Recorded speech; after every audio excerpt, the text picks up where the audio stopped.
Hey guys, and earlier we got the Mario Kart World Direct, and yeah, it was pretty disappointing. While I am still looking forward to the game, I feel like this Direct really wasn't necessary at all. Like 90% of the things that they showed in this Direct were things that we pieced together either from the treehouse or the demo footage. So we really didn't need this. It really didn't convince people that this game was worth $80. Quite the opposite, in fact. And Nintendo hyping it up like it was some huge thing or there was some huge new feature that we didn't know about is really disingenuous. I don't know why they did that. They were really shooting themselves in the foot by doing that. So I am just really confused why Nintendo was doing that and why this Direct was even a thing in the first place. However, a lot of other YouTubers have already talked about this topic, so it would be a little redundant if I kept going on about that. I did want to get my brief thoughts out of the way, but there is one thing that I did think was interesting about this Direct, and that is mission mode. So that's what I'm going to be discussing today. But before we get started, I wanted to mention that I have a goal to hit 30,000 subscribers before the Nintendo Switch 2 launches. So if you enjoy my content, consider subscribing, and if I hit that goal, I will give away a copy of Mario Kart World. But if you haven't played Mario Kart DS before, Mario Kart DS did something similar with its missions mode, where you had quite a lot of different objectives that you would do, like driving through gates or collecting coins within a certain amount of time or defeating bosses, just doing various things like that. And they are bringing that back in some form in Mario Kart World, but rather than like a set list of objectives that kind of sends you into like either a little area or a certain track, they're spread out throughout the world, and they're kind of like tied to like the P-switches in the game. So it's kind of like a mixture of like Mario Kart DS's mission mode as well as like kind of like a collectathon-esque thing that you could do as well. It also kind of reminds me of like how Breath of the Wild and Tears of the Kingdom has like the shrines and Koroks you could find. It's kind of like a similar concept to that. And then on top of that, you also have question mark panels and peach coins that you can find. So there are like a lot of different things you can find throughout the world, but the missions in particular, I think are a pretty cool addition, and it does make this open world make sense. Because while this Direct kind of glanced over it and acted like it wasn't really a big deal, they just casually mentioned that there were hundreds of these P-switches, which I think is pretty significant. That means we could get quite a lot of these, and that means there's significantly more of this content than there was in Mario Kart DS. So I think that's definitely kind of reassuring to know that there will be a decent amount of single-player content here. I think that's really nice to know. And some of these missions do look pretty solid already. Like, they're basically ones where you have to drive to a certain point within a certain amount of time or collecting, like, coins. It's kind of similar to Mario Kart DS, and some of them do look like they will be unique.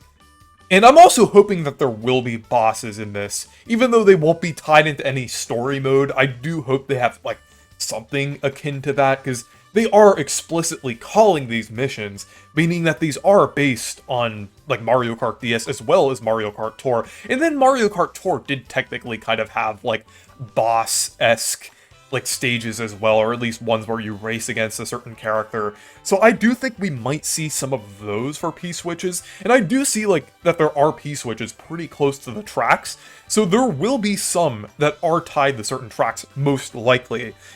So I do think this is a pretty cool addition. I just think it's kind of confusing that Nintendo didn't highlight this more.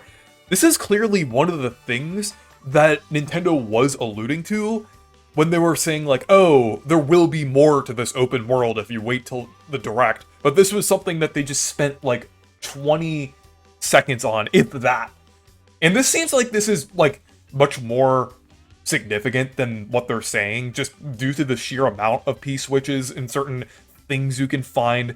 I think that's mostly due to the fact that Nintendo wants to push Mario Kart as a multiplayer-oriented game, which it is, but I do think it is important to showcase some of that single-player content there, because this is going to be the first major Switch 2 game. It's gonna be the one Switch 2 game people are gonna be playing for like the first month, and I mean throughout its lifespan, but like for something to have, like I do think it does make sense to kind of incentivize like people who would play more single player oriented content to get this game as well.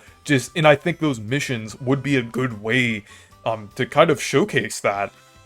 So I think it's kind of weird the way they handled it there, but I am definitely very happy that mission mode is returning. I do hope this is more interesting than what they've shown. I mean, like, due to the fact that they did show 2 different missions here is definitely promising, but I hope there's like a lot of the ones that we saw in either Tour or Mario Kart DS, like basically driving through certain gates and like bosses, like I said, or even like driving backwards, or maybe even like going across like some of the tracks backwards. I think that would be, or going like in the opposite direction. I think that would be pretty cool.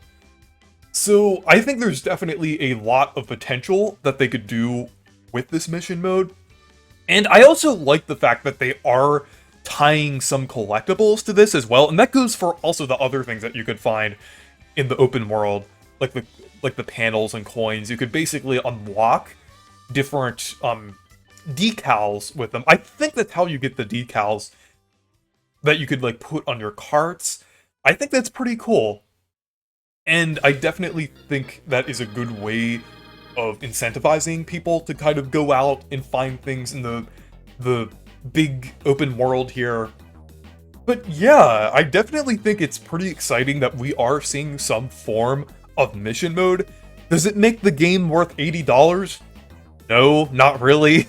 I mean, I guess saying worth is subjective, but yeah, that the game being $80 really isn't justified by anything like that. Like, I would say no amount of content in a game is gonna make it worth more than $60 or $70, honestly. I think there's a certain point where a game shouldn't objectively be more than a certain amount, just due to the fact that a lot of people who want to play it won't be able to access it for financial reasons, which I think is kind of a problem. I do understand why games are $60, or $70 in some cases, well, kind of grudgingly $70. I think games should really be $60 max, but I don't see why they should be any more than that. That is just ridiculous. So in this mission mode, while it does look cool and I am looking forward to it, it definitely doesn't justify the price. But yeah, anyways, let me know what you think down in the comments. And anyways, thank you guys for watching this video. Make sure to leave a like and subscribe for more, and make sure to check out my Discord server and Blue Sky if you want to. Stay perky!